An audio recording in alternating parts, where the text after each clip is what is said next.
Boa noite, meus caros amigos. É muito bom estar com vocês novamente. Nós somos o Grupo Sim, que normalmente se reúne às quintas-feiras lá na Unity de Farmington Hills, aqui próximo a Detroit. E, em virtude da pandemia, nós temos nos reunido virtualmente e fazemos o máximo possível para que essas energias e essas discussões que a gente tem nessas palestras cheguem a todos vocês com a mesma intensidade como elas chegam a gente.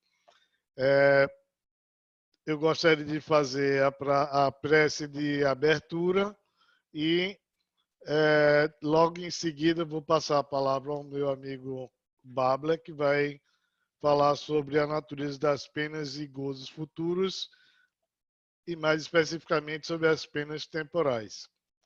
Então, para a prece inicial, vamos fechar os olhos, vamos relaxar, respirando fundo, exalando o ar dos nossos pulmões e, através desse processo de relaxamento, vamos nos conectar ao plano espiritual, a espiritualidade amiga que veio para conosco participar desse trabalho, que é um trabalho semanal, mas que é um trabalho de todas as nossas vidas, dessa existência e de muitas outras que ainda virão, pois que estamos num processo contínuo de evolução e, como sempre, com o objetivo de transformarmos internamente e de atingirmos um dia, em alguma existência, a nossa evolução maior, que nós possamos nos transformar em espíritos de luz. É o que desejamos a todos vocês, que esse trabalho se transcorra dentro da paz e da harmonia que é esperada para as nossas discussões, que nós estejamos abertos às intuições que serão providenciadas e que essas intuições cheguem a vocês também, ouvintes, no momento em que vocês estiverem assistindo esse vídeo. Com a paz de Deus, que assim seja. E então eu vou passar a palavra para o meu amigo Babla, que vai fazer a palestra de hoje. Bom, boa noite a todos. Gostaria principalmente de agradecer aí a presença, né, dos encarnados e dos desencarnados também. Mesmo os desencarnados os encarnados que vão escutar essa palestra na hora que estiver se reproduzindo, que é as energias da palestra aqui, estejam sobre vocês, para que nós possamos nos melhorar e melhorar o ambiente de meio que nós estamos. Bom, nós vamos falar do Livro dos Espíritos, a quarta parte das Esperanças e Consolações. Para quem não conhece, o Livro dos Espíritos foi o primeiro livro escrito por Kardec, né, na codificação dos 5 livros que compõem a doutrina espírita, né. Ele é dividido em 4 partes. A primeira parte fala sobre a causa primária de todas as coisas, né, sobre Deus. A segunda parte fala sobre os espíritos, propriamente dito, as suas características e os mundos onde eles estão. A terceira parte fala das leis divinas, né? E essa quarta parte, né, é a das esperanças e consolações. Nós vamos nos concentrar no capítulo 2, né, como o próprio livro nos disse, a natureza das penas e gozos futuros e penas temporais. O que Kardec quis nos trazer a respeito do mundo espiritual e do mundo material com esses 2 conceitos, penas e gozos, certo? Do pouco que nós conhecemos Kardec, a gente sabe que ele era um professor, né? Ele trabalhava em das instituições de ensino que eram bastante avançadas na época dele, isso há 160 anos atrás, 170 anos atrás, e ele como professor, ele era muito detalhista, ele era muito inquisitor. E por isso que às vezes a gente acha que o evangelho não, mas o Livro dos Espíritos, que foi feito através de perguntas e respostas, perguntas que ele direcionou a vários médios diferentes, e quando as respostas teve um contexto comum entre todos, ele compilou essa pergunta e resposta no Livro dos Espíritos. Então, dessa forma, às vezes a gente acha que ele é até meio chato, porque ele vai muito aos detalhes. Então, para nós evitarmos aí de nós lermos as perguntas e as suas respectivas respostas, né, eu vou tentar fazer um resumo, dividindo as características apontadas por ele, né, e finalmente sintetizando algo que nós possamos guardar, e aí nós possamos nos guiar em nosso caminho da evolução, através da informação dos espíritos aí, passada através de Kardec. Certo? Então, Kardec, com a intenção de cobrir o maior número de possibilidades, né, a respeito desses assuntos, do gozo e das penas, ele questiona os espíritos de uma forma geral, né, tentando cobrir todos os níveis espirituais. Níveis esses espirituais descritos nas perguntas 100 a 113 do Livro dos Espíritos, né, que começa aí, né, desde o espírito na sua criação, simples e ignorante, essa ignorância decorrente dele não ter conhecimento pela sua bem próxima criação, né, até os espíritos que têm o entendimento do todo eu digo Deus, né, esses espíritos considerados puros, né. Então, entre essas duas posições, né, os espíritos simples e ignorantes, recém-criados, até os espíritos que estão próximos a Deus, porque o compreende, tem o entendimento dele, espíritos puros, existe uma infinidade de posições. E essas posições irão definir quem sofre ou quem é feliz. Certo? E isso acontece de uma forma quase que geral, meio definida, cabendo assim aos espíritos mais evoluídos e, portanto, com mais conhecimento, né?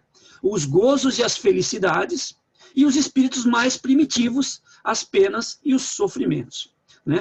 Não achem assim que os espíritos primitivos eles só têm sofrimentos, né? Eles têm o gozo também, as alegrias, mas é um gozo, uma alegria animal, baseado na instintividade. Afinal, nós nascemos, nós somos criados na instintividade e caminhamos para a racionalidade, certo? Então, lembrando aqui esse espírito ainda de sobrevivência, a gente faz uma brechinha para Arthur de Copenhagen, que ele afirma uma frase que eu acho legal. Ele fala assim: a alegria do rebanho é quando o lobo come a ovelha do lado, né?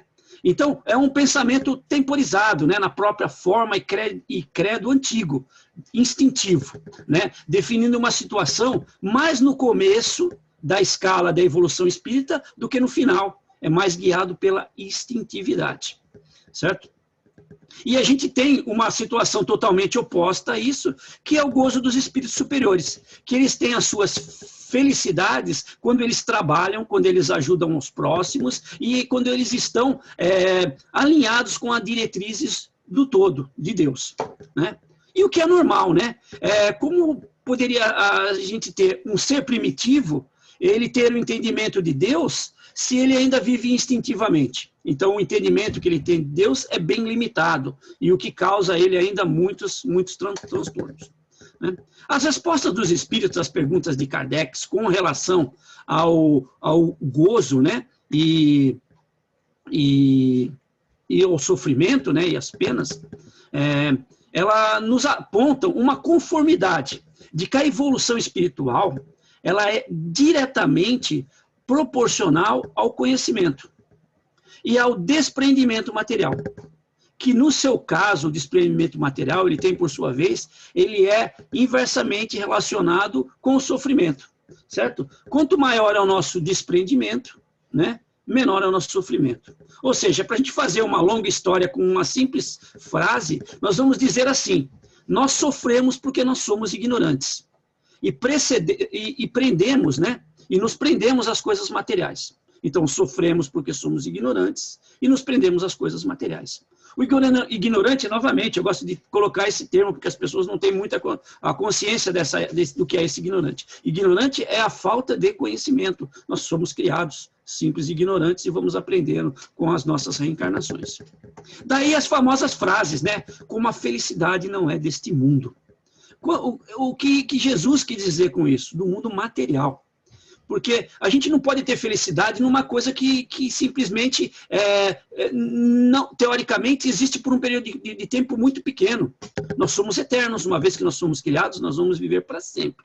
E tudo que vai passar, pode ser que a nossa casa, o nosso relógio de ouro, o nosso carro, os nossos bens, todas as coisas que nós gostamos, quando nós desencarnamos, alguém toma conta disso aí, vende a preço de banana ou joga fora, ou isso vai ser perdido, vai ser desintegrado, até mesmo o nosso planeta, e se a gente continuar um pouco mais, o nosso sistema solar, a nossa galáxia, e até mesmo o nosso universo, que está em expansão. E dizem aí os cientistas que vai chegar uma hora, ele vai parar, e ele vai se converger de novo. Então, tudo vai virar um único ponto, se a gente seguir a teoria aí do Big Bang. E como é que a gente pode ser feliz no mundo que vai desaparecer um dia se a gente vai ser eterno? Então, a nossa felicidade tem que estar em algum outro lugar. Uma outra frase que também a gente ouve que Jesus falou foi assim: você não pode servir a Deus e a mamão, considerando Deus espírito, mamão a matéria, justamente pelo fato de que a matéria, uma hora, ela para nós não vai ter mais importância. Tem agora, para os nossos sentidos, que ainda são instintivos, né? Outra coisa que Jesus também sempre fala é o primeiro mandamento, amai. O segundo, instruí-vos. Então, a gente tem que amar aos outros e a gente tem que se instruir para que a gente aprenda como funcionam as leis divinas, certo? Então, quando Jesus nos trouxe essas informações, ele não tinha um solo fértil para a gente depositar as sementes que eram necessárias, né? E ele também não podia dar muito detalhe, a gente não estava pronto ainda há 2000 anos atrás, né? Tanto que ele mesmo disse que alguns tinham os olhos de ver e os ouvidos de ouvir, e eles entenderiam a mensagem dele, né? E a gente foi aprendendo a ter olhos de ver, ouvidos de ouvir, e fomos aprendendo a mensagem de Jesus nas nossas encarnações, nas nossas vidas, e ainda estamos aprendendo hoje, né? Mas ele foi esperto, ele arou o solo, cultivou a terra e lançou sementes que só brotaram na época certa, né? Tudo de acordo com a lei. Imagina se a gente tivesse alguns conceitos desses há um tempo atrás, aí, na época da Inquisição, que era espírito, que era alguma coisa. Essa hora a gente estava tudo queimado, certo? Porque houve esse período de fugir do que era material para ir para o lado espiritual. Então, qualquer coisa que pensava que era ter prazer, o pessoal colocava na fogueira. E assim foi. Nós somos como se fosse um pêndulo, indo para um lado e para o outro, aprendendo as coisas, até que o que Jesus falou foi acontecendo, foi entendendo, e nós tomamos mais conhecimento dali. Fomos evoluindo, né? Por exemplo, quando o nosso planeta desenvolveu as primeiras espécies, né, elas tinham que ser fortes o bastante para poder viver naquele tempo. Era uma atmosfera hostil, né, então eles tinham que ter uma estrutura para isso. Hoje a tecnologia já nos dá tantas vantagens que a gente não precisa ter mais uma estrutura forte. A gente precisa ter muito mais mente para sobreviver hoje na nossa sociedade do que ter músculos, do que ter uma força física, né? Apesar de nós termos por aí muitos espíritos que ainda se comportam como dinossauros, né? Mas o tempo, né, e a nossa evolução vai fazer ou com que eles sintam essa necessidade de se juntarem à nossa evolução, ou eles vão ser, numa outra encarnação, ficar em outro planeta que seja mais propício a eles, certo? Kardec também cobre esses gozos e penas nos mundos material e nos mundos espirituais. E com umas nuances que permitem a gente entender algumas características fundamentais para nós, né? Ele diz que quando o espírito está no mundo material, ele é mais propício às influências espirituais. Portanto, o espírito, quando ele está encarnado, ele sofre muito as influências dos espíritos, e causando dores e desconfortos quando essas influências são supridas por espíritos inferiores, ou ele se jubila e sente um prazer quando essas influências são impostas ou são oferecidas por espíritos mais evoluídos. Isso depende somente da vibração dele, ou da nossa vibração. Isso a gente chama de lei da afinidade. A gente traz para nós, para o nosso ambiente de meio, o que nós gostamos, ou o que nós praticamos, ou o que nós fazemos. É interessante aqui que, bem mais para trás, no livro dos dos espíritos, pergunta 459, quando Kardec, ele pergunta aos espíritos se nós sofremos influência do mundo espiritual. E a resposta é bastante importante, portanto, guarde o número, 459, 459, certo? Kardec diz o seguinte: sim, os espíritos influenciam vocês muito mais do que vocês pensam, e até controlam as suas vidas. Aí muita gente fala assim, acho que isso aí não funciona. Então eu faço um convite a vocês, que hoje, antes de dormirem, né, vocês façam um exame de consciência, que nem a pergunta 919A, que Santo Agostinho fazia e propõe que nós façamos para que nós nos conhecemos a nós mesmos, da pergunta 919, e aí vocês se perguntem se tudo que vocês fizeram, vocês tinham plena consciência do que vocês fizeram. Se vocês tiveram prazer em fazer o que vocês fizeram, se vocês fizeram o que vocês fizeram com uma consciência. E aí vocês vão ver que muitas das coisas vocês nem lembram o que fizeram. E vão lembrar de algumas coisas que não eram tão boas, que vocês vão pensar, eu acho que isso não era bem o que eu queria fazer. E aí vocês vão ver se vocês eram ou não influenciados. E aqui a gente faz uma extensão a mais, porque talvez até Kardec falou, os espíritos, quando Kardec fala normalmente espírito, né, é o espírito que está na erraticidade, que ele influencia a gente. Mas eu acho que a gente tem hoje muito mais espíritos na erraticidade, tanto quanto a gente tem espíritos na parte material, espíritos encarnados, que Kardec denomina como alma, que também nos influenciam muito. Quantas vezes nós fazemos alguma coisa porque alguém fez, ou nós compramos um sapato porque as pessoas compram, ou eu tenho um celular porque todo mundo tem o igual. Então a gente tem que sempre pensar nisso aí. Quem é que está influenciando a mim? Né? Como é que eu estou nesse movimento de fazer as coisas porque eu faço ou porque eu sou influenciado por outras pessoas, certo? Então, agora já no caso de nós estarmos na erraticidade, né, no mundo espiritual, né, nós não somos limitados ao nosso corpo, né, permitindo assim uma expansão nossa. E essa expansão acontece inclusive nos nossos sentimentos. Nós temos uma consciência do que nos envolve. Mas, por outro lado, né, se nós tivermos ainda os resquícios da nossa materialidade, quando nós estivermos na espiritualidade, o que eu digo, esses resquícios da materialidade, o nosso egoísmo, o nosso ódio, a nossa avareza, nós sofreremos muito mais, porque nós temos uma noção muito maior do nosso ser. E esses tipos de sentimento nos prejudicarão muito mais no mundo espiritual, porque eles se tornam muito mais fortes, né? E é nesse ponto que os espíritos inferiores nos atormentam no mundo espiritual, né? Na incapacidade que eles têm de evoluírem, não porque eles não podem, mas porque eles não querem, né? Eles acham muito difícil, eles tentam nos segurar no mesmo nível, nos deter no mesmo nível que eles estão, né? E eles infligem esses sofrimentos que são indescritíveis. Os espíritos que sofrem nos traz essa informação, eles dizem que não existem palavras, às vezes, no nosso vocabulário, no mundo material, porque eles sofrem. Então, esses sofrimentos que são infligidos sobre nós, né, e sobre as nossas próprias culpas, que a gente acha que carrega pro mundo espiritual, né, isso passa a ser muito, muito difícil para nós. Então, por isso a culpa, e não teria outro jeito de ser, né, deve ser reconhecida e entendida, para ela ser revertida, né, em favor de quem foi afetado. Certo? Então, é nessa erraticidade, né, que nós temos descortinada a névoa do mundo material.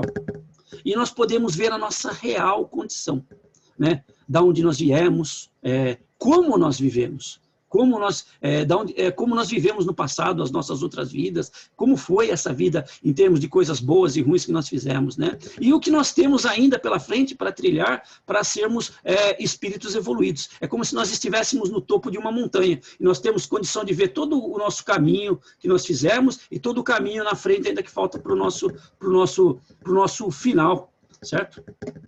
E esse descortinamento, né, ele não acontece só para nós, né, mas para todos os outros espíritos que estão no nosso ambiente, porque existem vários níveis espirituais para se falar. Então, nesse mesmo ambiente, todos os nossos afetos, né, estarão com esse mesmo descortinamento. Então, nós podemos identificar os nossos algozes, as nossas vítimas, os nossos amigos, assim chamados, os nossos inimigos, mas todos eles terão uma imagem verdadeira do que eles são. Nós vamos poder ver nos pensamentos deles o que eles são, se eles tiverem o mesmo nível que nós. Normalmente os espíritos superiores, eles conseguem bloquear o pensamento deles dos espíritos inferiores. Mas como a nossa situação nos vai se colocar mais ou menos numa mesma energia, a maior parte das pessoas que estarão à nossa volta vão ser claras o entendimento que elas têm.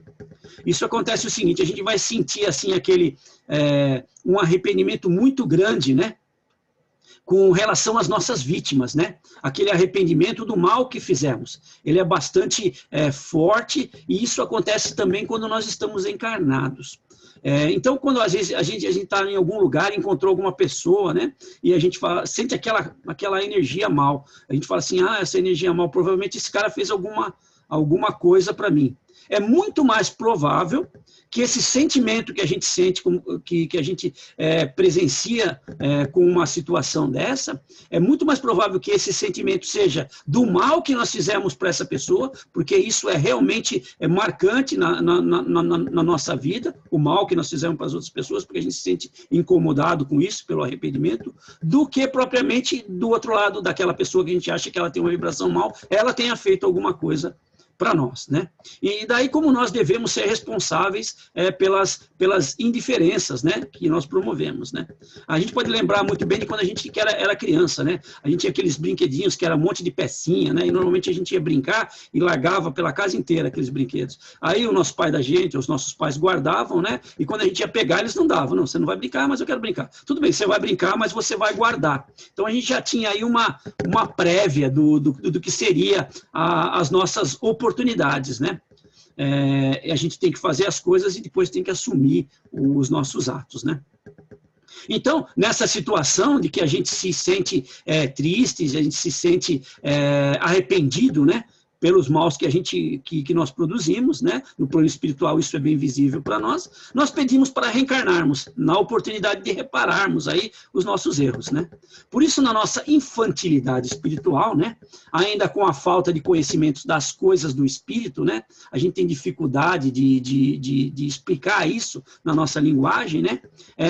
Nós aceitamos aí como verdade as avaliações dos outros, tão infantis quanto nós, né? E nós trazemos essas infantilidades, esses conceitos para a erraticidade, né? Conceitos como o fogo do inferno e a pena eterna, por exemplo. Essa pena eterna é uma dos infortúnios, a gente pode dizer assim, que o espírito evoluído mais sofre, né? Porque ele acha que o seu pecado nunca será perdoado totalmente, né? E ele queimaria no fogo eterno para sempre, né? Então, todos nós sabemos, né, que essas várias versões do inferno existem na crendice popular, em várias religiões, em várias seitas, em várias ideias que as pessoas põem a respeito de um lugar que você vai sofrer para sempre, né? Uma das mais famosas que a gente conhece, não sei se vocês já tiveram oportunidade de ler, é Dante Alighieri, né, que é a Divina Comédia, né? Nessa Divina Comédia tem uma hora lá que, entre outras e tantas, né, o Dante, ajudado por um amparador dele lá, ele vai até o inferno. E o inferno dele, né, o inferno de Dante, é desenhado até numa figura bastante interessante, que ele tem anéis, e cada desses anéis são níveis, que ele chama, esses anéis, cada um deles é para o tipo de mal que nós fizemos. Quem assassinou vai para um anel, quem roubou vai para o outro, quem foi injusto vai para o outro, e o pior dos anéis, o mais baixo nível que existe no inferno, que seria o pior de todos os pecados que nós poderíamos fazer, Dante Alighieri mostra como sendo o pecado da traição. E ele diz que lá, como se fosse um poema, mais ou menos o livro dele, ele mostra lá que ele encontrou 3 pessoas, Brutus e Cássius, eu não lembro o segundo nome, mas foi os 2 que armaram contra César, inclusive Brutus. A frase é famosa, até tu, Brutus, quando Brutus mata César, certo? E o outro era Judas Iscariotes, né, que traiu Judas. Então, o pior lugar do inferno para Dante, que é uma das maiores versões de inferno que se conhece, é bem feio a situação lá. O lugar mais terrível que tem no inferno não é fogo, é um lago gelado. Então, para a gente ver como as informações que a gente tem são totalmente infantis. A gente não tem muita capacidade de identificar realmente o que acontece na espiritualidade. Isso faz com que nós tenhamos essas ideias e levemos essas ideias para o plano espiritual, que não existe matéria, e isso passa a ser parte da nossa realidade, até por um tempo. Então, é bom que a gente entenda muito bem as coisas, tenha um conceito muito... com razão das coisas, para que quando nós desencarnemos, nós tenhamos, pelo menos no lugar que nós estivemos lá, nós temos aí uma certa consciência do que pode e do que não pode ser verdade, certo? Já ao contrário, os espíritos evoluídos, né, que não sofrem mais, né, por eles já terem passado por todas as provas, né, e saberem que tudo é passageiro, eles já passaram por tudo, então é passageiro, né? Lembra muito aí uma vez que o Chico falou com o Emmanuel e ele queria receber uma mensagem de Maria, né? E aí ele preparou um monte de papel, lá o Emmanuel falou, Maria vai vir e vai falar com você aí, tal. A gente sabe qual é a estatura, né, a amplitude, né, do espírito de Maria, né, ela que toma conta de várias instituições no plano espiritual, com referência à ajuda das pessoas que precisam, é ela que é encarregada disso. Então, Chico ficou todo, vou lá falar, né, com Maria, preparou um monte de papel que ele ia psicografar a noite toda. E aí Maria veio e deixou a mensagem, isso também passará, né? Então, essa é a noção que os espíritos evoluídos entendem, de que tudo passa, certo? Então, na evolução desses espíritos, na alegria desses espíritos evoluídos, porque eles conhecem, né? Eles têm o conhecimento da bondade divina, né? E eles se alegram aí em ajudar esses outros espíritos, se conciliarem com esses espíritos que têm o mesmo intuito, o mesmo objetivo que eles, que normalmente é as leis divinas, né? Que eles exercem aí comumente com seus afins e estão sempre dispostos a nos ajudar. Por isso que eles são felizes, né? Por terem o conhecimento e por saber que essa ajuda realmente engrandece eles como espíritos, né? E aí a gente tem aqueles espíritos, né, que tiveram uma vida medíocre na Terra, né, que quando vão para a erraticidade, eles são teoricamente desmascarados. Lembra que eu falei que essa venda é retirada, é descortinado, tudo o que a gente fazia? Então, todas as nossas mentiras, todas as nossas trapaças, todas as nossas coisas que nós fizemos escondidos, elas aparecem. E a vergonha, né, ela nos perseguirá, até que a gente tenha reparado todos esses erros. Para conosco mesmo, porque alguns erros foi nós fizemos alguma coisa escondido e por um motivo ou outro nós não contamos para ninguém, mas não teria motivo nenhum, a gente se sente envergonhado com isso, né? E a gente tem que reparar isso aí. Enquanto os que fizeram na Terra a bondade, se juntaram com um bom motivo, né? Eles chegam do outro lado e eles não vão ter essa preocupação da vergonha, das trapaças que eles passaram, de mostrar uma coisa que normalmente eles não esconderam, certo? Então, a felicidade, como dissemos anteriormente, né, ela é proporcional. A gente tem que lembrar que, primeiro, nós éramos instintos, né, depois nós viramos sensações, né, e só depois dessas sensações vieram sentimentos. E eles nos dizem que o maior dos sentimentos é o amor. Eu gosto de trazer, né, o mesmo amor que Jesus falava, o amor agape, né? Os evangelhos, né, os evangelhos apócrifos, ou todos os evangelhos, porque eles eram mais ou menos da mesma época, eles foram escritos na maior parte das vezes que eles foram encontrados, em dois dialetos, ou em duas línguas, né? Um era o condé, que era um grego popular, mais simples, né? E o outro era o aramaico, né? E o amor falado por Jesus, né, na maior parte das vezes, era esse amor agape. Para nós, amor é amor. Vai falar amor, é gostar, é isso, é aquilo, é amor. Mas para os gregos existiam vários amores. Existia o amor filia, a palavra filha, né, que era o amor de afeição, de amizade que você sente por alguém. Existia o amor storge, que era o amor familiar, pai para mãe, filho para filha, não o amor de Édipo, mas aquele amor da família, o amor de familiares mesmos, né?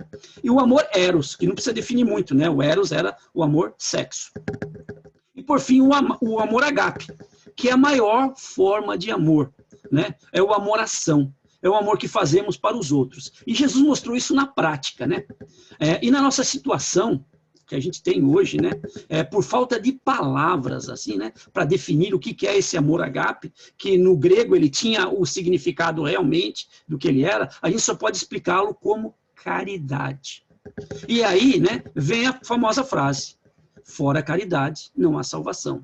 Lembrando sempre, né, que o orgulho e o egoísmo é justamente o oposto a esse amor, que é o orgulho e o egoísmo e as coisas que nos trazem a materialidade, ao nosso corpo, que somos nós mesmos, as coisas que nós possuímos, que nós não dividimos com ninguém. Então, a gente tem que pensar nisso, nesse amor que Jesus fala de ágape, que é o amor maior, o amor que a gente faz em relação aos outros, e justamente o que a gente faz que nos afasta desse amor, né, que é o orgulho e o egoísmo. Então, ainda nesse contexto, né, os espíritos, né, Kardec pergunta aos espíritos com relação ao espiritismo, se o espiritismo realmente seria a única coisa que poderia levar as pessoas a serem felizes. E não, né?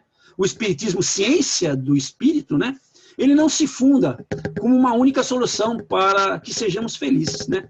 Mas ele é uma luz que nos esclarece de onde viemos e para onde vamos, né? Através de uma fé raciocinada. Isso nos dá força para o caminho, certo?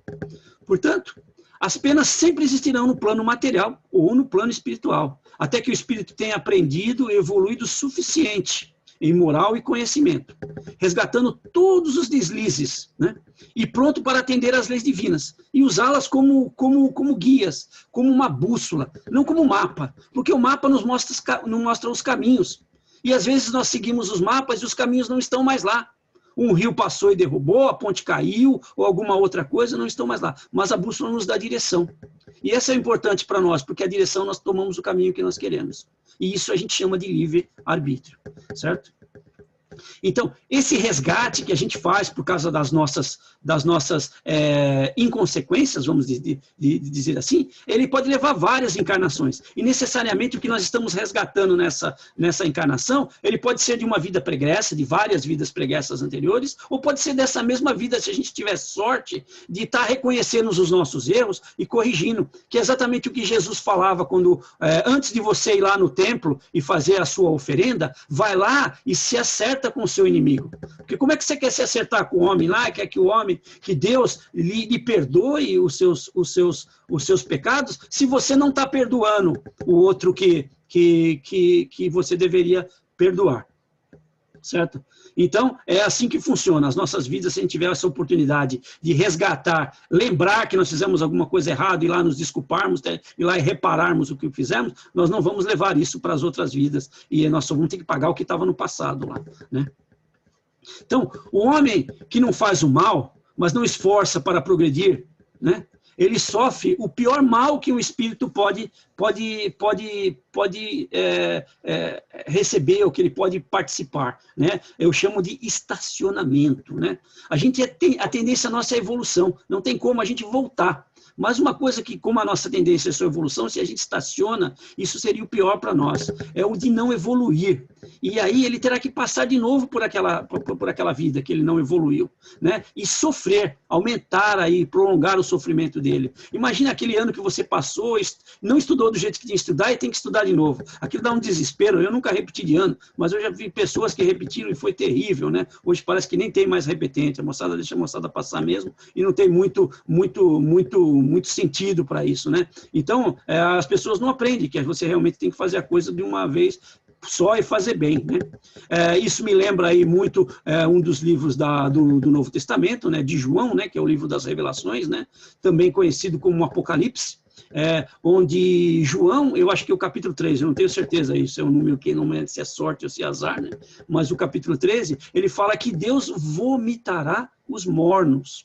E o que é o morno? O morno é o quente nem frio, é o cara que está em cima do muro, né? É aquele cara que não toma decisão, é o cara que está estacionado. Então, já naquele tempo, há 2000 anos atrás, talvez palavras ditas por Jesus e retratadas pelo apóstolo João, né, dos evangelhos canônicos aí, que o próprio Espiritismo usa isso no Evangelho segundo o Espiritismo, ele falava que Deus vomitará, é um verbo até meio asqueroso, assim, né? Vomitará os mornos, né? Porque eles são lá, nem quente nem frio, né? Não funciona. Enfim, o espírito sofre por todo o mal que praticou, ou ajudou a praticar também, né? Sofre por todo o bem que poderia ter feito e não fez, né? E por todo o mal que resulte do bem que deixou de fazer. Então, aí a gente já lembra mais para frente também, anteriormente no livro dos próprios Espíritos, os Espíritos nos respondem que não fazer o bem já é fazer o mal, certo? Então, nós temos que fazer o mal, o bem. Nós temos que fazer o bem sempre, né? Aqui vai uma proposição hindu, né? Eu sei que é meio difícil a gente entender as proposições do Oriente, quanto mais as proposições indianas, né? Que é sempre difícil, eles sempre tem uma robuscação enorme em cima daquilo, e se você não tem a cultura deles, fica difícil de entender. Mas uma delas que eles falam, acho que dá até para a gente não estender muito, eles falam de um karma futuro, que é o Prarabdha. Eu acho que é assim que fala, Prarabdha, qualquer coisa do tipo, que é Prarabdha Karma. Eles têm uma história que eles falam do arqueiro, né? E ele é o seguinte, ele tem as flechas na alforja, onde ficam as flechas, né? E essas flechas eles chamam de karma passado. Eu não lembro bem o nome desse aí, não. Mas o karma passado é que está lá, está à sua disposição para você pegar e usar ele da forma que você quiser, que você vai ter que recuperar isso aí. Aí, quando ele pega essa flecha e ele põe no arco e se prepara para tirar, esse é o karma presente. Também não lembro o nome. Porque, na realidade, eu quero falar do futuro aqui. E esse karma, e quando ele está com a flecha, é o presente. Quando ele lança a flecha e a flecha sai, até onde essa flecha vai cair, o que ela vai fazer, se é alguma coisa boa ou ruim, esse é o karma futuro, que eles chamam de Prarabdha Karma. Tá? Então, a gente tem que fazer trazer isso para o nosso Ocidente aqui, né? Então, imagina assim, você se programou para ir para o Brasil. Eu, por exemplo, quando eu vou para o Brasil, eu desço em Guarulhos, saio daqui, desço lá em Guarulhos, e o meu cunhado normalmente vai me pegar. Então, a gente marca a hora, eu me propus a chegar lá naquele momento. Vou pegar o avião daqui das 8 e chego lá às 9 da manhã, ele está me esperando, eu tenho que lembrar que eu tenho que passar pelo como é que chama? Pelo free shop, ele gosta de um destilado, eu normalmente pego uma garrafa de uísque para ele, e normalmente também eu vou ajudar ele nisso, que a gente vai ter uma boa conversação, ele tem uma fé um pouco diferente da minha, mas a gente se alinha muito bem nas nossas discussões, vamos pensar assim, se a gente pode chamar de uma discussão religiosa ou filosófica, ele é um cara muito bacana. Então, ele está me esperando, me pega lá e está tudo beleza, aconteceu esse programado. Então, esse karma futuro, ele diz o seguinte, se você planejou estar em determinado lugar, em determinado momento, e por uma causa você não, você por um desleixo, por um relaxo da sua evolução, você não esteve lá, aquela pessoa que ia aprender alguma coisa com você, ou que você ia aprender alguma coisa com ela, ou vocês juntos aprenderiam alguma coisa, não vai acontecer. Então você recebe esse karma. Isso vai pesar na sua conta. Quando eu digo uma pessoa, um lugar, um horário, eu estou sendo meio genérico. Pode ser assim, você teria que estar no emprego que você está e ter o chefe que você está. Eu prometi que eu não falaria de chefe, né? Mas é um exemplo bom. Esse chefe que você tem, ou um funcionário que você tem, ou um amigo da escola, um período curto, ou um período longo, às vezes, da sua vida. Você tinha que encontrar com a sua esposa e acabou saindo com a outra. Entendeu? E não encontrou com ela, e aí você vai perder essa encarnação que você teria. Mais ela perder, né? Porque a gente dá muito mais dor de cabeça para ela do que ela para nós. Mas essa é a oportunidade. A gente tem que entender que cada um tem a sua função na nossa encarnação. Então, quando você tem essa oportunidade de chegar lá e por algum motivo você se perdeu no caminho, os seguidores, né, do hinduísmo, eles dizem que se você não estava lá na hora que você planejou do outro lado, você vai assumir esse karma. É interessante isso, né? E aí a gente tem que entender, né, um pouco da relação que existe entre os habitantes. Eu acredito que Deus, né, ele sendo a inteligência suprema, ele tem esse alinhamento de qualquer pessoa que nós encontramos no nosso dia a dia, nem que for só uma troca de olhar, nem que for passar do outro lado da rua, sentou no mesmo lugar do banco, olhou para você de alguma forma, tem alguma coisa nessa relação que vai te ajudar a fazer alguma coisa, porque eu acredito nessa união. Então a gente pensa assim, somos quase 8 bilhões no planeta, né? As más línguas espirituais, né, dos espíritas dizem que existe pelo menos 3 vezes mais esse número na erraticidade. Muitos de nós estivemos em outros planetas e essa ligação ainda existe, né? Viemos para cá e, de alguma forma, aí, talvez até num planeta inferior, porque nós não nos correspondemos lá, ou talvez viemos de planetas inferiores para cá, porque nós merecemos, ou seja lá qual for, mas nós tivemos outras relações. E todas essas relações, elas são muito bem ligadas aí, né? Com uma enorme rede de oportunidades. Cada dia, cada hora, cada instante, cada momento, cada contato, uma oportunidade. Certo? Sempre ao nosso redor. Mostrando aí a coordenação, né, e a inteligência do todo. Né? E assim, como é que nós vamos saber se nós estamos postergando, né, ou não a nossa caminhada, né? A fim de nos atrasarmos ou atrasar a outra pessoa que estava esperando por nós, né? E que nós nos comprometemos a ajudar. Né? Eu gosto muito de lembrar do Evangelho segundo o Espiritismo.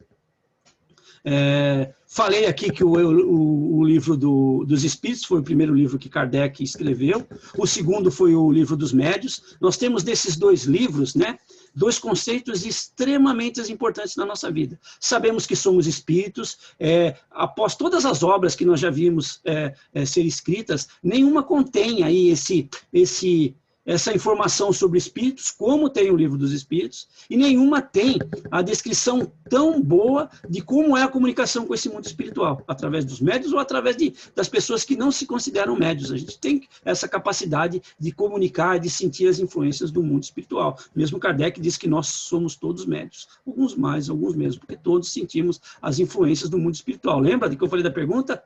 Qual que era? 4, 5, 9. Eles nos influenciam muito mais do que a gente pensa.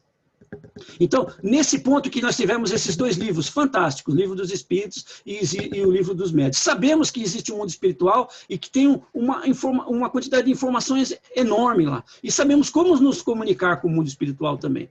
Mas será que a gente sabe como é que usar essas 2 ferramentas de uma forma, essas 2 informações de uma forma lógica, de uma forma boa? E aí vem os espíritos e traz essa proposta, né, que eu gosto de chamar de moralização do espiritismo, que é o Evangelho segundo o Espiritismo. São as propostas, as informações colhidas dos evangelhos, os evangélicos canônicos, né, Mateus, Lucas, Marcos e João, que é o que se diz que Jesus falou, porque Jesus não deixou nada escrito. Então, eles colocaram essas informações para nós.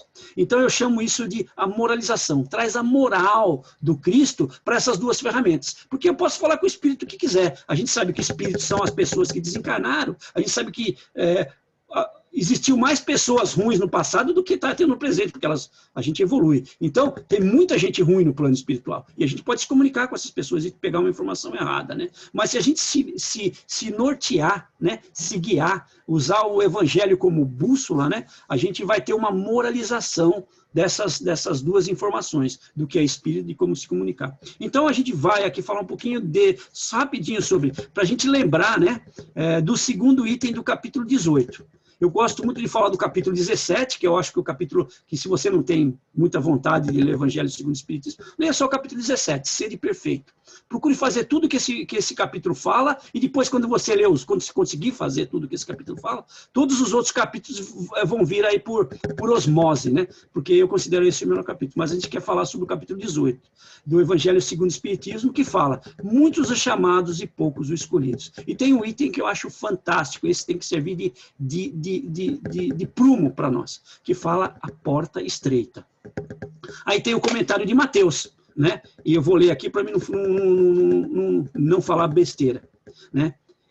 Entrai pela porta estreita, porque larga é a porta da perdição, espaçoso o caminho que ela conduz. E muitos são os que por ela entram.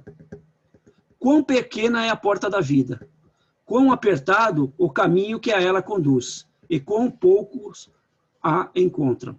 Mateus 7,13. Lembra Mateus 7,13? Porque 13 deve ser o mesmo lá do João, do Apocalipse lá. Então, 7,13, Mateus, se vocês quiserem ler a respeito, ou vai no Evangelho segundo o Espiritismo, capítulo 18, né? Dos subtítulos lá do do capítulo. Então, aí fica fácil, concorda? A gente saber se a gente está postergando ou não a nossa existência. Como é que é isso, olhando pela porta estreita? Eu digo para vocês, se está fácil, você está na porta errada. Só lembra disso. Está fácil, você está na porta errada. Pense nisso com muito carinho, pense na bondade de Deus, que é cantada em todos os níveis da natureza, nos planos materiais e nos planos espirituais também. Pense como podemos aproveitar a nossa existência atual para não nos desviarmos das leis divinas, que não, queiram ou não, são somente elas que nos farão indubitavelmente felizes. É assim, boa noite e estamos abertos para as perguntas. Eu gostaria de fazer uma pergunta. Eu queria entender melhor como é essa questão do fácil. Se está fácil, você está na porta errada. Como é que você entende isso? A minha vida, você me conhece, né? A minha vida é fácil. E eu fico pensando onde é que está essa porta difícil. É o fácil. Eu não tenho dificuldade de nada, eu tenho saúde, a minha vida é muito boa, eu não tenho nada que reclamar. Para mim, então, eu acho que eu estou na porta larga. Justamente esse capítulo fala algumas vezes disso. Se você, eu posso até ter escolhido, né? Eu não comentei isso, né? Porque eu acho que eu sabia que alguém ia perguntar. Mas ele comenta o seguinte, que inclusive acho que é uma das últimas perguntas da parte do texto, que fala, se um espírito não tem dificuldades nenhuma, esse espírito já alcançou assim uma evolução, porque ele não tem problema nenhum, aí eu já fiquei contente, sou eu. Mas aí ele explica mais claramente, ele diz o seguinte, às vezes o espírito escolhe esse período de calmaria para uma encarnação, mas ao final dessa encarnação ele se lamenta muito por ter perdido a oportunidade. Então é mais ou menos isso aí. A vida não pode ser fácil. Esse é o que eu acho, entendeu? Porque se a vida é fácil... É muito fácil a gente tirar um exemplo. Fala alguma pessoa aí que você considera que foi um bom cristão. Fala aí uma, Beth, que você lembra. No Vale da Bahia. Chico Xavier. Bom, a vida dele foi fácil? Vamos pegar o mais facinho. Sei lá, tantas outras pessoas que a gente conhece que a vida não é fácil. Então, se a nossa vida tá muito fácil, nós estamos na porta larga. Porque é fácil, né? Aí cada um vai se pesar com isso. Isso me incomoda muito, né? Porque eu realmente não tenho problema nenhum. Não tenho. Next. Essa aí deixou todo mundo pensativo. Mas, não, eu queria comentar só uma parte interessante que eu achei quando você comentou dos 8 bilhões de pessoas, como todo mundo influencia a vida de todo mundo. Cada um acho que tem, né, Bárbara? O seu incômodo. O seu você já falou aí. O meu é esse. Já falei isso em algumas outras palestras, assim, a gente ainda e tem um monte de estudo psicológico que mostra isso, mesmo no subconsciente, muito tribal, né? Então, assim, a gente ou defende a própria família, ou agora eu vou defender o grupo sim. A gente tem esse negócio de... Parece que a gente instintivamente sempre forma esses grupos. Então, você deve ter... Cada um de nós tem os seus, e aqui é democrata, é republicano, e ali é Black Lives Matter. Sempre tem... A gente parece que naturalmente caminha para vários dessas tribos. E os brasileiros, etc. Então, esse é um negócio que eu vivo pensando, e você tocou, quer dizer, cada um influencia de uma forma ou de outra, direta ou indiretamente, esses 8 bilhões de pessoas, se for contar só os encarnados. E que, para mim, a gente só vai dar o passo mesmo quando a gente se enxergar, e isso é difícil para mim também, não vou falar que eu já estou nessa, hein? Enxergar como uma peça, como uma tribo desses 8 bilhões de pessoas. Depois vai ter outras tribos, vai ter a tribo do sistema solar, e aí vai. Mas, assim, a gente ainda tá longe de ter essa unidade terrestre, né? Quanto mais as outras. Então, essa é a parte que você falou que ficou aqui batendo na minha cabeça. Eu acho que é algo para a gente pensar também, além da porta fácil. Esse é um ponto interessante que às vezes a gente se pergunta sempre assim, como é que pode uma pessoa, né? Eu durmo, como eu durmo, fazer o quê? Mas como uma pessoa pode dormir hoje, né? Você pode colocar a sua cabeça no travesseiro, sabendo que a cada 15 segundos, eu durmo rápido, se eu ponho a cabeça no travesseiro, eu estou dormindo. Mas aquela pessoa que demora, que fica, sei lá, que conheço várias pessoas que falam, eu tenho que ficar fazendo isso, aquilo, contando carneirinho, fazendo não sei o que para me dormir. A gente sabe que a cada 15 segundos morre uma criança de fome no mundo. Então, aí a pergunta aqui para mim aí é isso aí, às vezes eu até penso nesse ponto, eu escolhi essa vida, eu quero aceitar que eu escolhi essa vida para ser meio morno, sabe? Espero que Deus não me vomite no final dela. Mas como uma pessoa pode dormir sabendo que uma outra pessoa está morrendo de fome? Eu não sei se as pessoas têm noção do que é isso. Eu normalmente faço esse meu regime, que é 2 semanas sem comer nada, eu só tomo líquido. Então, o primeiro dia é legal, porque a gente está legal. O segundo dia dá um certo desconforto, né? Mas o terceiro dia, se vocês experimentarem fazer, vocês vão sentir isso. Parece que o seu estômago quer comer o seu esôfago, sabe? Ele fica aquele... Então, você tem que passar por esse dia. E é um efeito, quase que um efeito físico, vamos pensar assim, instintivo do seu corpo, que ele quer comer, certo? Aí eu tomo lá uma água, alguma coisa. Normalmente, quando eu começo na segunda, quinta-feira é o pior dia. A primeira quinta-feira é o pior dia. Tem que passar por isso aí. Então, aí você passa esse dia. Aí chega lá, depois de dar 3 ou 4 dias, você só tomando líquido. Eu tomo suco de laranja, que tem um pouco de açúcar, tomo um cafezinho com mel, alguma coisa do tipo assim, para ir dando uma disfarçada. Mas o incômodo, como eu faço sempre, já não é mais a mesma coisa, eu tenho um certo controle. Mas no começo, o incômodo é terrível. E a outra, me dá vontade de comer alguma coisa. Hoje, a última vez, eu estava aqui embaixo mesmo, eu vou lá em cima, pego um queijinho, né? Alguma coisinha e come. Não tem esse problema. Mas a gente imagine uma pessoa que ela não tem o queijinho, ela não tem nada, ela não tem água, entendeu? E ela está morrendo. Aí, como é que a gente põe a cabeça no travesseiro e dorme, né? A gente faz isso. Isso mostra o quão no começo da escala espiritual a gente está.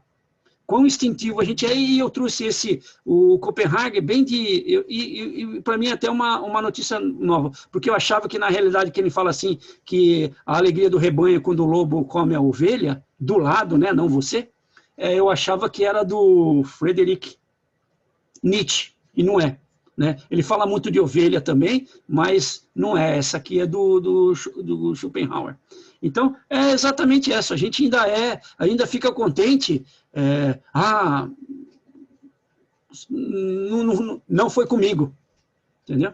E isso aí essa energia que a gente coloca, a gente sabe que isso reflete para vários outros lugares aí. É terrível.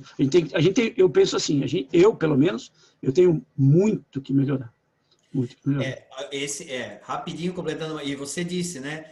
Aquilo que a gente deixa de fazer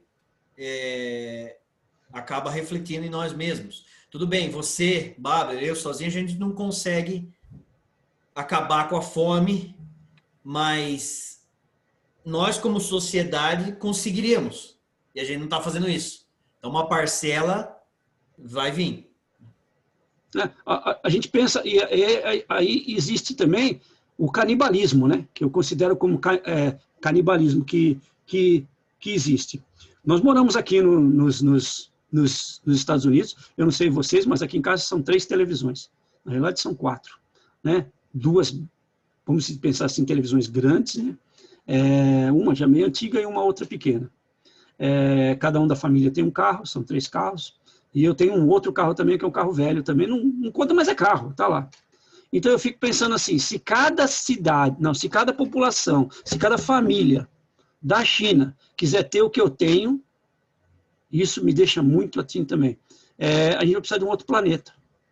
Vamos ter que torcer para que o Elon Musk vá logo lá para Júpiter para trazer as coisas, porque nós não vamos ter como fazer tudo isso. E aí vocês me digam, quem é que vai falar para eles que eles não podem ter isso. Agora, o que está acontecendo é o seguinte, se a gente vê a repercussão do quanto que cresceu o agronegócio no Brasil, e se a gente vê por que foi que aconteceu isso, foi por suprimento para a China. A China, durante os últimos 10 anos, que quando foi o empresário, colocou lá na China uma empresa para fazer barato e triplicou, quadriplicou, multiplicou por 10 o salário de quem ganhava nada, ou seja, o cara ganhava nada, multiplicou por 10, eles passaram a ganhar um pouquinho a mais. Mas esse pouquinho, quando a gente ganha um pouquinho mais, o que a gente faz? A gente come melhor, certo? E o chinês está comendo melhor. Ele está comendo carne, que vem do Brasil, está comendo galinha, que vem do Brasil, está comendo trigo, que vem do Brasil. Ou seja, a maior parte das pessoas que estão lá no agronegócio, hoje, se você for ver como é que está a situação do Brasil, eu acompanho essa parte da economia, que para mim, eu tenho um certo interesse nisso daí, você vai ver que eles têm aqueles... eles fazem um sistema que eles compram a safra antes da safra sair, certo? E... os próprios vendedores da safra estão pagando a multa para poder vender para fora. Entendeu? Aí eu falo que isso é um canibalismo. Não canibalismo da China, porque a China tem que comer. Ela vai comprar onde tiver. Mas canibalismo do Brasil, que está pagando a dívida, pagando a multa do valor que você pagou anteriormente, fala assim, ó, eu estou pagando 10, mas daqui, se você não me der, você vai ter que me pagar 20 de volta. Eles estão pagando 20 de volta porque a China está comprando, pagando os 20, pagando mais ainda para o cara. Então, eu acho isso de canibalismo. Aí esse negócio fica realmente ruim, porque o mundo vai precisar comer, a gente sabe disso, né? E se a gente não se organizar, vai ter muita gente com fome mesmo. Vai ter mesmo. É triste isso, né? Mas... por isso que a gente tem que ter consciência de cada ato que a gente faz. E aí eu digo que às vezes é melhor você não fazer se esse ato for causar alguma coisa. Porque como você falou, eu até coloquei na frase aqui, essa é uma das frases que eu deixei. O espírito sofre por todo o mal que praticou, ou ajudou a praticar. Sofre por todo o bem que poderia ter feito e não fez. Então, o bem que a gente não fez, mas poderia ter feito, eu não fiz, mas eu não estava lá. Mas eu poderia estar lá e eu tinha que atuar naquela hora, não atuei, eu vou sofrer por isso. Né? Porque isso já é um nível elevado. Talvez a gente não sofra agora, né? E nem vai ter consciência do sofrimento que a gente vai passar por isso. Mas quando a gente chegar a um certo nível, esse tipo de coisa, eu não fiz aquilo, isso vai nos incomodar bastante. Aí eu começo a considerar que nós já estamos mais para o fim do que no começo da escala. Pelo menos no mundo de prova e expiação. Né? Porque é querer muito que a gente esteja perto dos espíritos evoluídos, né? Mas pelo menos mais no fim, né? E até esse conceito, só para a gente ter uma ideia, se a gente lê os próprios livros da doutrina do espiritismo, vários espíritos respondendo perguntas de Kardec, responderam que o planeta já estava em caminho de prova de regeneração. Há 160, 170 anos atrás. Entendeu? Vocês veem alguma coisa assim na vista? Então, para a gente ver que a situação, a nossa função é um negócio assim muito, muito grande. Não vamos levar muito mais tempo. O que é, gente? Mais alguma questão? O Rodrigo está salivando. Fala, Rodrigo. Posso falar, Fábio? Por favor. Só lembrando, né, que é lógico que a nossa possibilidade é pequena em relação ao todo. Mas tem por exemplo, a gente tem aqui no Brasil, não sei se você conhece, a Fraternidade Sem Fronteira. Sim. É um trabalho, assim, espetacular. Se a gente não pode ser voluntário, a gente pode ajudar de várias formas, financeiramente e de outras formas também. Também tem o Médicos Sem Fronteiras, tem aqui no Brasil, não sei, deve ter aí também, tem o CVV, que é o Centro de Valorização da Vida. Quer dizer, são pequenas coisas, né, que a gente pode fazer. A gente não precisa deixar de estar no nosso conforto, na nossa status, né, vamos dizer assim, mas a gente pode fazer também alguma coisa. E quanto mais a gente fizer, porque nós, espíritas, a gente já tem uma clareza maior, né? E muito será dado, muito será cobrado a quem muito foi dado, né? Então, a gente precisa sempre pensar nisso. Então, a gente pode achar uma maneira que se ajeite ao nosso modo de ser e que a gente consiga ajudar outras pessoas.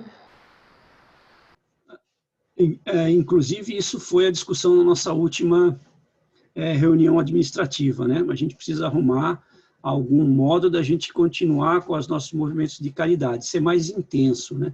É como eu falei aqui, né? Esse amor que Jesus sempre falou, a gente só tem como definir ele, porque falta muito de palavras para nós mesmos explicarmos o que é esse amor ágape que Jesus falava.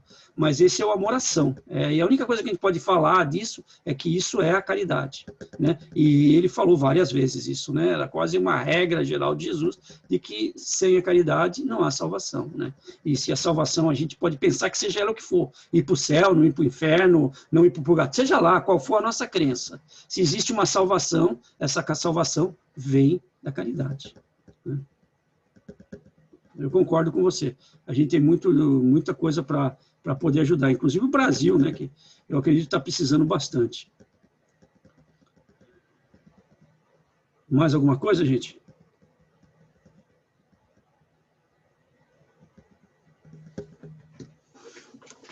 Não?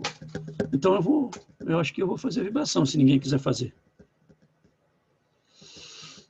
Então vamos lá. Vamos agradecendo profundamente a oportunidade, né, os nossos amparadores, né, os nossos protetores, os coordenadores desse serviço no plano espiritual, todos que nos intuíram, todos os que nos ajudaram, a presença aqui dos encarnados, dos desencarnados também. Pedimos que essas informações, né, que nós discutimos possam ser transformadas aí em vibrações e que elas elevem aí o nosso padrão, o padrão das coisas que estão ao nosso redor, o padrão, um pouquinho que nós fazemos para poder melhorar o nosso padrão geral, que todos possam ser beneficiados com essas informações e com essas vibrações. Que o nosso Pai nos abençoe e que nós possamos ficar com a paz do nosso Mestre, Jesus. Que assim seja. Amém.